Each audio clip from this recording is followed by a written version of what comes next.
Assalamualaikum warahmatullahi wabarakatuh. Alhamdulillahirabbil alamin.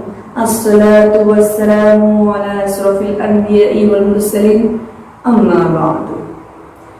Marilah kita panjatkan rasa puja sepenuh jiwa dan juga puji sepenuh hati kehadirat Allah Subhanahu wa ta'ala yang telah melimpahkan rahmat serta hidayahnya kepada kita, sehingga kita masih bisa merasakan indahnya Islam, nikmatnya Islam, dan berkesehatan yang sehat walafiat. Beliaulah zat yang telah mengutus seorang Rasul yang menuntun kita menjadi panutan, menjadi uswah hasanah bagi kita, sehingga dari dahulunya yang kita belum tahu apa-apa menjadi kita sekarang yang insya Allah selalu mengembangkan dan juga menjalankan apa yang telah diperintahkan oleh Allah dan juga Rasulnya. Saudara seiman dan juga seperjuangan, anak-anakku solih solihah SD Muhammadiyah 2 Surabaya, kita sebagai seorang makhluk sosial, sebagai manusia, tentulah membutuhkan orang lain. Kita nggak bisa hidup sendiri, berdiri sendiri, tidak bisa. Kita perlu orang lain. Oleh karenanya Allah memerintahkan kita supaya kita senantiasa bersyukur, senantiasa menyembah Allah. Selain tidak ada sesembahan lain yang patut disembah selain Allah. Allah berfirman dalam Quran surat Ali Imran ayat 104 yang mungkin sering dan selalu kita dengarkan. Bismillahirrahmanirrahim.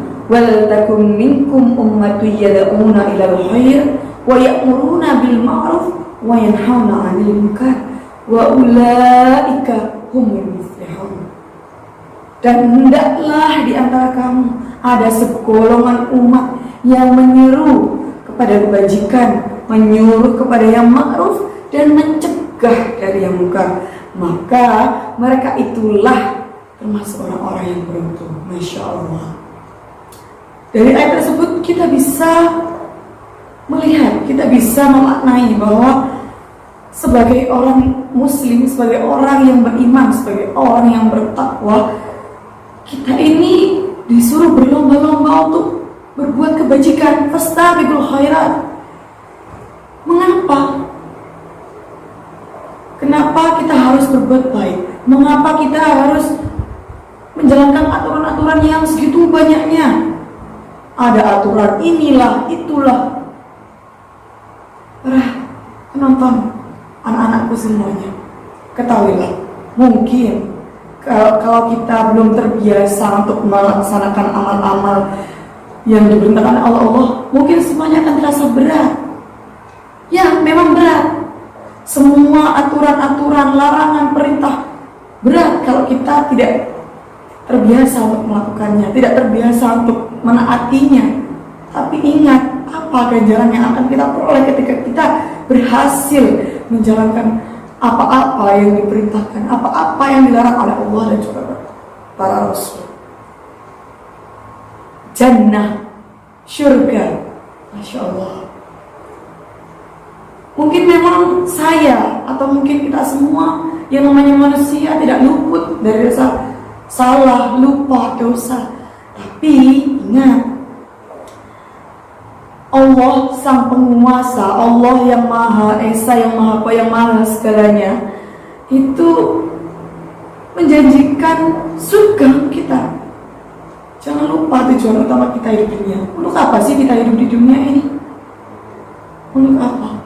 Tentu untuk melaksanakan segala perintah dan juga menghindari segala larangan yang dilarang oleh Allah Subhanahu wa ta'ala.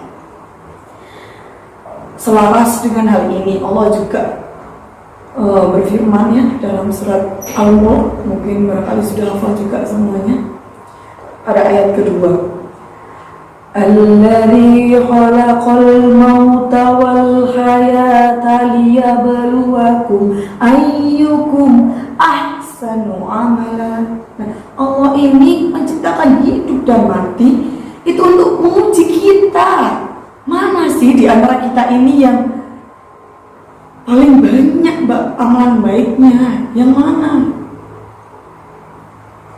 Nah, itu antara surat satu dan yang lain itu sudah saling berkesinambungan. Al-Quran sebagai pedoman hidup kita ini sudah mengingatkan kita berulang kali dalam ayat ini. Kita disuruh berbuat baik, menyeru kepada yang ma'ruf, mencegah yang mungkar. Begitu. Ketika ada teman misalnya berbuat salah, kita tegur, ya bukan tegur, kita nasihati, kita ajak, kita luruskan supaya dia melakukan amal yang benar. Bagaimana? Sudah siap untuk membiasakan menyeru kepada yang ma'ruf dan juga mencegah yang mungkar? Mau tidak menjadi orang-orang yang beruntung? Mau tidak masuk surga? Nah, itu dia syaratnya.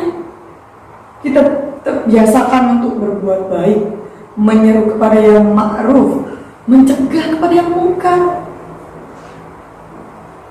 Ya, memang masih banyak sekali amalan-amalan yang juga yang dijanjikan surga itu banyak sekali. Lalu kepada siapa kita harus berbuat baik? Kepada semua golongan tanpa pandang bulu, entah itu seiman ataupun tidak, kita tetap wajib berbuat baik. Kepada orang tua itu yang paling utama juga. Setelah Allah, orang yang mungkin dikatakan kalau dalam bahasa kita yang patut disembah ya orang tua kita. Kemudian kepada siapa lagi? Pada tetangga, anak yatim, orang miskin.